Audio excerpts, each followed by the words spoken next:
welcome back Dharma Boots and to the Dharma Boots who are at other locations. Today I'm going to be discussing one of the Jatakas. Now the Jatakas, for those who are not already aware, are tales, usually morality tales, of the Buddha in previous lives, because one of the things that he was known for, or one of the spiritual powers that he had developed, was the ability to look into his previous lives, his past lives, and to remember them all, which was kind of a rare deal. All right?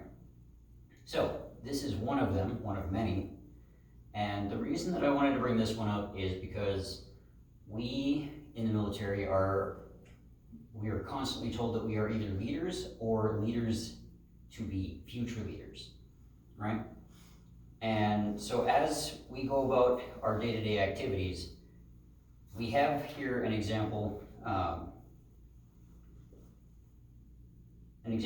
the Buddha in a previous life serving as what we would call a selfless leader, right?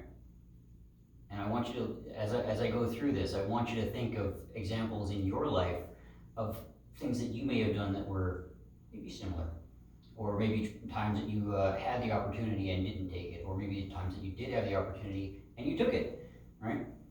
So think on how you might lead in similar scenario, in any kind of scenario, really. So we're on 243 right now.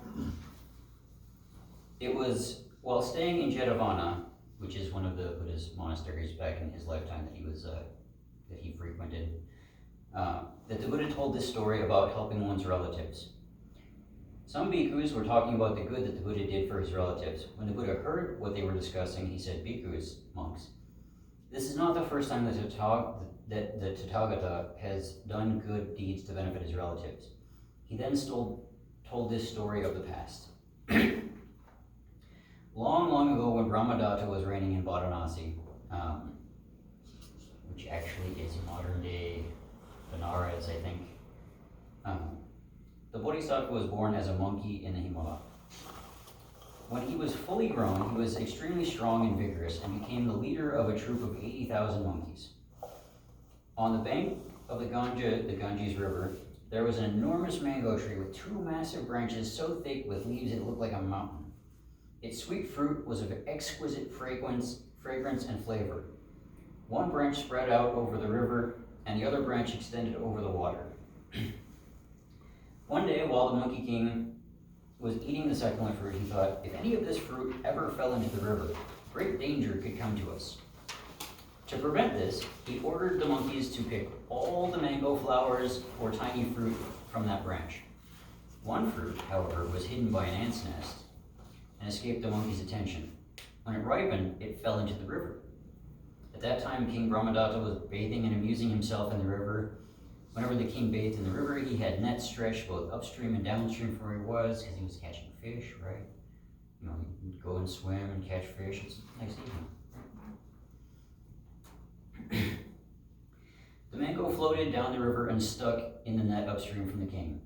That evening, as the king was leaving, the fishermen pulled up the net and found the fruit. As they had never seen a fruit like this before, they showed it to the king. The king said, "What is this fruit?" We do not know, sire," they answered. "Who will know?" "The foresters." So the king summoned the foresters, who told him that the fruit was a mango. The king cut it with a knife, and after having the foresters eat some, tasted it himself. He also gave some of the fruit to his ministers and to his wives. The king could not forget the magnificent flavor of the ripe mango. Obsessed with the taste of the new fruit, he called the foresters again and asked where that tree stood. When he learned that it was on the bank of the river, he had many rafts joined together and rowed upstream to find it. In due course, the king and his retinue arrived at the side of the huge tree. The king went ashore and set up a camp. After having eaten some of the delectable mangoes, he retired for the night on a bed prepared at the foot of the tree. Fires were lit and guards were set on each side. At midnight, after the men had fallen asleep and all was quiet, the Monkey King came with his troop. The 80,000 monkeys moved from branch to branch, eating mangoes. Noise woke the king, who roused his archers. "Surround those monkeys eating those mangoes and shoot them," he ordered. "Tomorrow we dine on mango and monkey." Not an ideal solution, but okay. The archers readied their bows to obey the king. The monkeys saw the archers and realized that all means of escape had been cut off. Shivering in fear of death, they ran to their leader and cried, "Sire, there are men with bows all around the tree preparing to shoot us. What can we do?" "Do not fear," he comforted them. "I will save your lives." Then he climbed out onto the branch stretching over the river. Springing from the end of it, he jumped 100 bow lengths and landed on the opposite bank of the river. Judging the distance he had jumped, he thought, "This is how far I came." Then he found a long vine and cut it, thinking, "This much will be fastened to a tree, and this much will go across the river."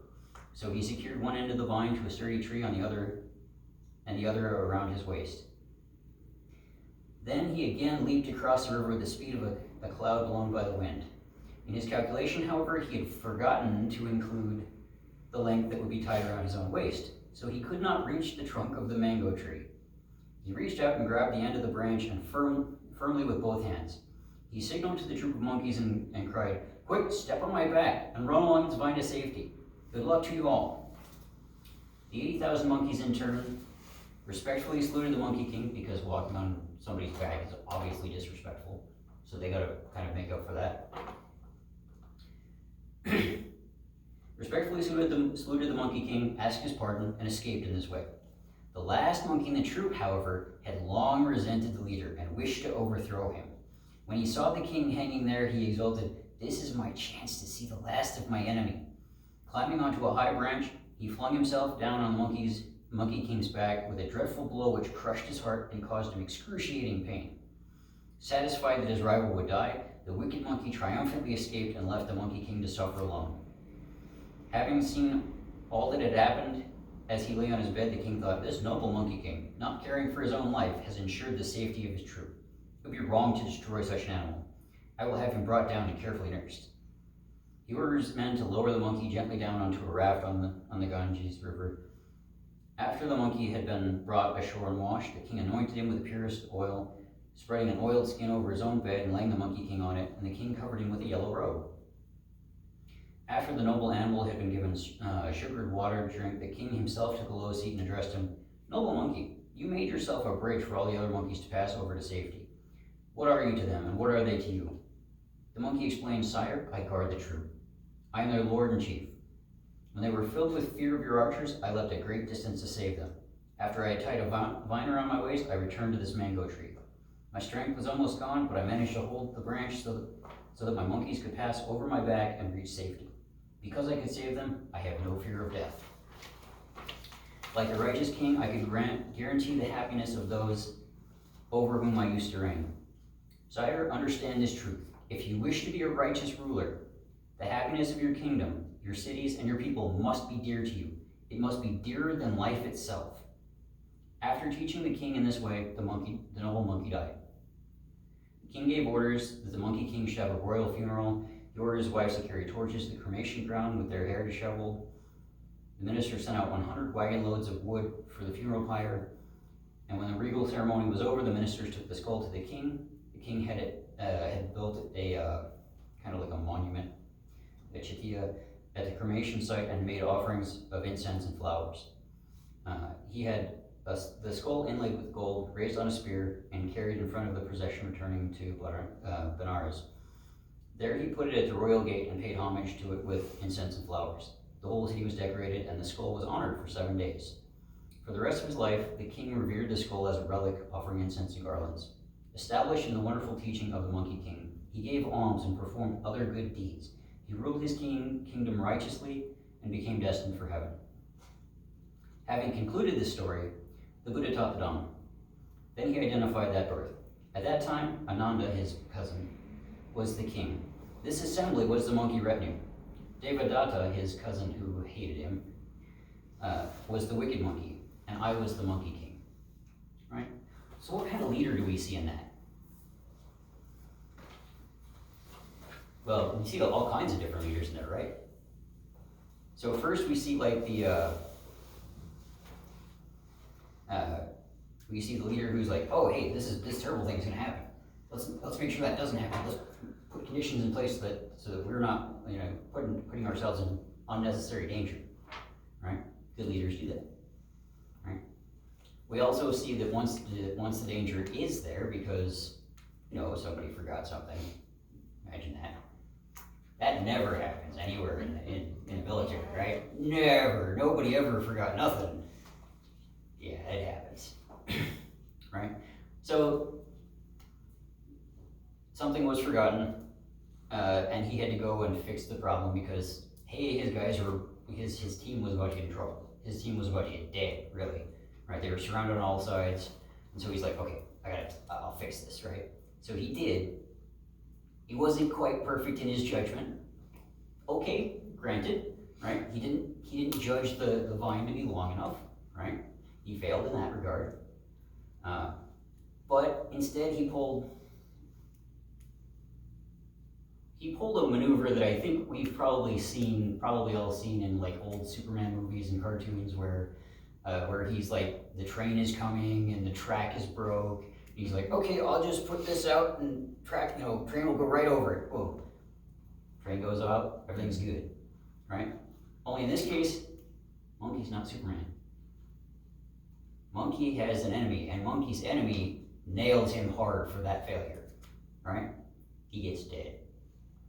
But he's able to make sure that his team got out safely, even at the cost of his own life. How many leaders in your formation can you say would do that for you guys? Probably all of them say they would, for sure, right? You hear that all the time. Now, when push comes to shove, you, in that situation, would have that opportunity. What would you do with it? Right? Would you take that and say, okay, well, at least everybody else gets out safe? Or would you say, I think I'm going to do my own thing here? Right? We have a perfect example from the Buddha's time of him demonstrating perfectly what we call today selfless service. Right? Did not care that he was about to die because his team had made it out safe. Everybody was good. If that meant that he had to make sacrifices on his own part, oh well, right? He wasn't sad about it. He wasn't afraid of death. He went out and said, okay, my team is safe. This is how things are. And when the other king came up and asked him, hey, well, what's the deal? And he's like, this is the deal. This is how you lead, right? He's showing others the example of that selfless service, right? Passing on that value, right? Teaching others, mentoring others to do as he did, to live with that selfless service, right? That's a pretty powerful example, right? Now, we as members of the Army, who do have that selfless service as one of our values, this is something that should be near and dear to your heart, right? This is something that you should be able to look at and say, that's an awesome thing. I'm practicing that already. I'm going to keep practicing it. Or maybe I haven't practiced that well enough.